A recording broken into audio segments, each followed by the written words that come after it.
Here we go, guys.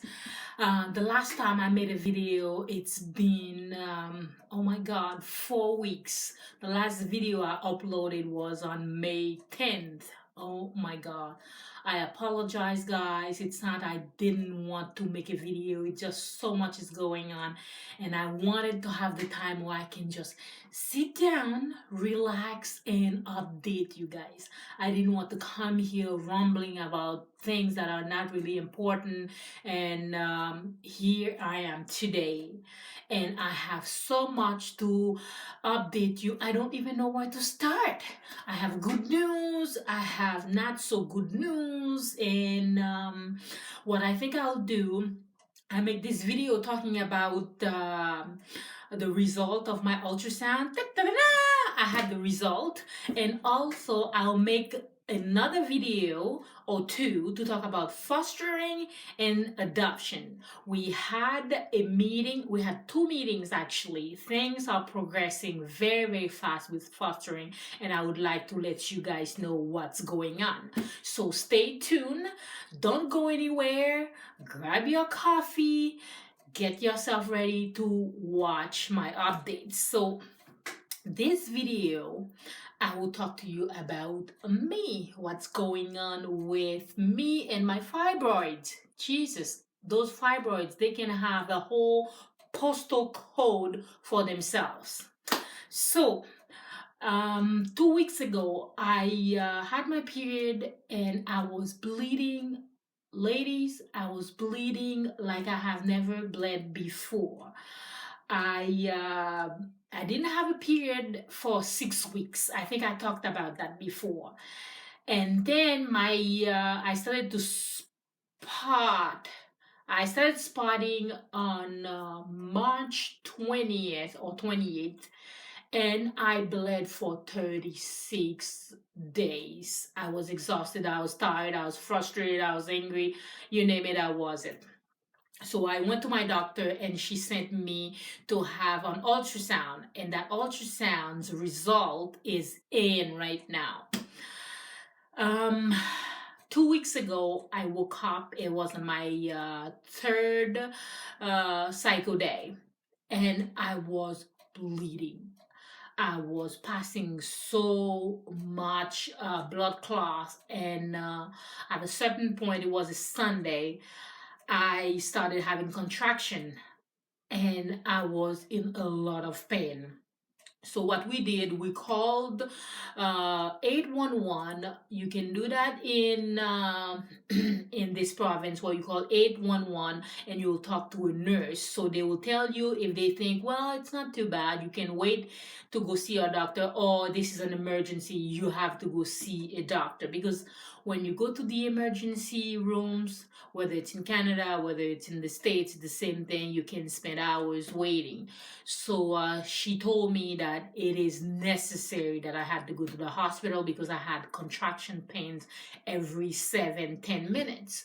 So I rushed to the hospital, and thank God I saw a doctor within the first hour and a half.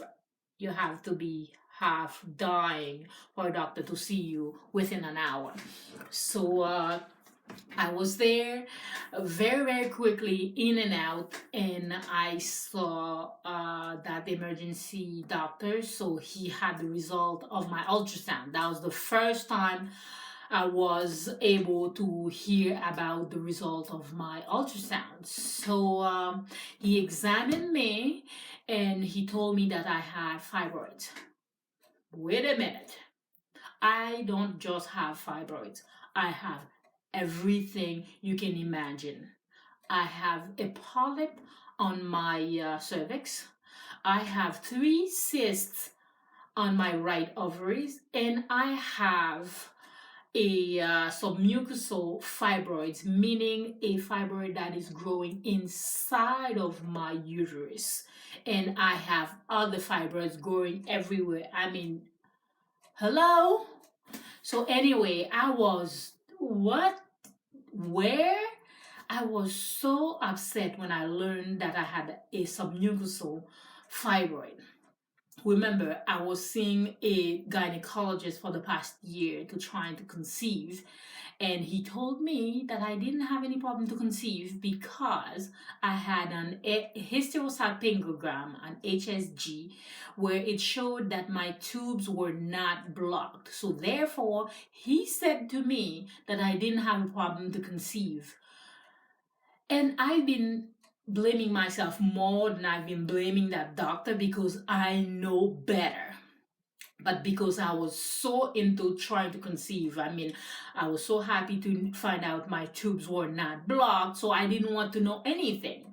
So when I found out that fibroid, one of those fibroids were growing inside of my uterus, I was like, are you kidding me? Why that doctor did not tell me that I had a fibroid growing inside of my uterus? It is to tell you guys, even when you're doing your research, you're trying to do everything right, something will come up that will hit you in the face. It was just like a slap in the face. I said, what? Me? How can that happen? I've been on top of everything. Every time I go to the doctors, I try to ask as many questions as I can. I try to get the a report of every test that I have done. How can that happen? I heard and I know the types of fibroids. How come I didn't ask him? And I've been blaming myself more than I've been blaming him because he thinks apparently if your tubes are open, therefore you don't have a problem to conceive. No! If you have a fibroid growing inside of your uterus, it changes the shape of your uterus. It changes the shape of your endometrium lining. It will and can impact your ability to conceive. So I thought, oh my God, how come I didn't think of that? But you know what? After a couple of days, and I thought, okay, leave the past in the past, because there is absolutely nothing I can change. I cannot change the past. I can change what's going on right now. So the doctor in the emergency room asked me to go see a specialist, gynecologist, whatever.